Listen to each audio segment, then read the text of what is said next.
Share করছি কচুরমুখী দিয়ে ইলিশ মাছ রান্না। আসসালামু আলাইকুম এভরিওয়ান, আমি নাসরিন সুলতানা মিনা, সিরাজগঞ্জের মেয়ে। আমার রান্নাঘরে আপনাদের সবাইকে স্বাগত জানাচ্ছি। রান্নার সাথেই থাকবেন। খুব সহজ এতে রান্নাটা করেছি, আশা করি ভালো লাগবে। এই রান্নার জন্য বাজার থেকে কিন্তু ইলিশ মাছ দুটো নিয়ে এসেছে। এই যে দেখুন, বেশ বড় সাইজ, আমার ভালো লেগেছে। তো ইলিশ মাছ দুটোকে মধ্যে একটা ফ্রিজে রাখবো আর একটা আমি রান্না করব। আমার হেল্পিং হ্যান্ড খালা কিন্তু আমাকে হেল্প করছে। এভাবে করেই খালা আমাকে মাছটা কেটে দিচ্ছে খুব সহজ ওয়েতে। আমি যখনই খালা মাছ কাটে আমি কিন্তু কাছে বসে থাকি, সব মাছ ডিরেকশান দিয়ে কাটিয়ে নিই। কারণ মাছ বেশি পাতলা হলে আমি রান্না করতে পারি না, বা খুব মোটা হলে মাছের মধ্যে ঝাল লবণ ঠিক মতো যায় না। যে মাছ কাটা কিন্তু হয়ে গিয়েছে সবগুলো মাছ। এখান থেকে কিছু মাছ নিয়ে আমি রান্না করব, একেবারে সব নয়। এভাবে করে কিন্তু কচুরমুখী দিয়ে আমি রান্না করব। মাছ সবসময় সফট তরকারি দিয়ে রান্না করতে হয়, তাহলে বেশি মজা হয়। এই যে আমি কেটে নিয়েছি, এটাকে এখন একটু লবণ দিয়ে কিন্তু খুব সুন্দরভাবে ম্যারিনেট করে রাখবো। লবণ দিলে এর পিচ্ছিল ভাবটা থাকে না। এভাবে করে লবণ দিয়ে খুব সুন্দর করে একটু কিছুক্ষণ মেখে দিয়ে রাখতে হবে, 10 মিনিটসের মতো। এই যে এখন আমি ধুয়ে নিচ্ছি, তারপর আবারও কিন্তু এটাকে আমি গরম পানির মধ্যে কিছুক্ষণ একটু একটু রেখে দিব, তাহলে কিন্তু ওই যে পিচ্ছিল ভাবটা একদমই থাকবে না। এটা হচ্ছে একটা টেকনিক। এখন আমি কিন্তু কড়াইয়ে তেল দিয়ে দিয়েছি। এখন পেঁয়াজ কুচি আর কাঁচামরিচ কুচি দিয়ে খুব সুন্দর করে কিন্তু আমি ভেজে নেব সফট হওয়া পর্যন্ত।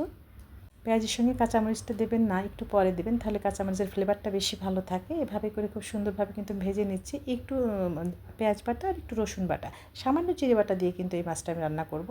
খুব সুন্দরভাবে মশলাটা কষিয়ে নিচ্ছি, যেন আদা রসুন ঝাল লবণ ছাঁচালো গন্ধটা না থাকে। এই যে হলুদ গুঁড়ো লাল মরিচের গুঁড়ো দিয়ে কষিয়ে নিলাম, তারপরে কিন্তু পানি দিয়ে দেবো। হলুদ গুঁড়ো লাল মরিচের গুঁড়ো দেওয়ার পরে কিন্তু বেশিক্ষণ ভাজা যাবে না তেলে, এতে করে কিন্তু পুড়ে যেতে পারে। এদিকে আমার এই যে কচুরমুখিটা কিন্তু 80% সিদ্ধ হয়ে গিয়েছে, তুলে নিলাম। এখন এই কষানোর মধ্যেই কিন্তু আমি মশলার মধ্যে মাছটা দিয়ে দিব।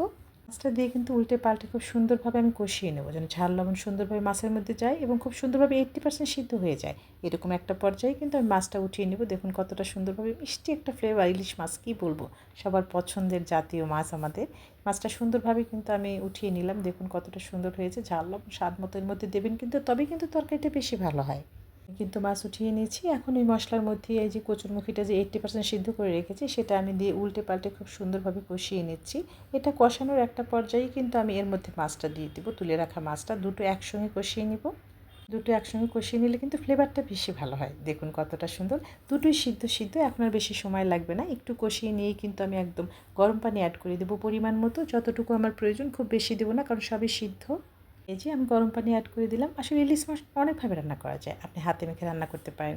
আমি এক এক সময় এক একভাবে করি। এই যে হাই হিটে রান্না করে নিচ্ছি। মাছটা রান্না কিন্তু হয়ে গিয়েছে, খুবই কম সময় লাগে কিন্তু খেতে অনেক বেশি মজা হয়ে গিয়েছে। আমি চুলাটা বন্ধ করে দিয়েছি, এখন একটা সার্ভিং ডিশে ঢেলে দিচ্ছি। দেখুন কতটা সুন্দর হয়েছে। এই রান্নাটা যে গরম ভাতে কী যে মজা আর কী বলবো। বাঙালির ভীষণ পছন্দের মাছ ইলিশ মাছ, সবাই পছন্দ করে, আমার পরিবারের ভালোবাসা। দেখুন কতটা সুন্দর হয়েছে। এই মাছটা গরম ভাতে কী যে ভালো লাগে, কিচ্ছু বলার নেই। এক রেসিপিতেই বাজিমাত। আমার এরকম সহজ সুন্দর খাবার যদি ভালো লাগে পেজ ফলো করবেন। সুস্থ থাকবেন, ভালো থাকবেন। আল্লাহ হাফিজ।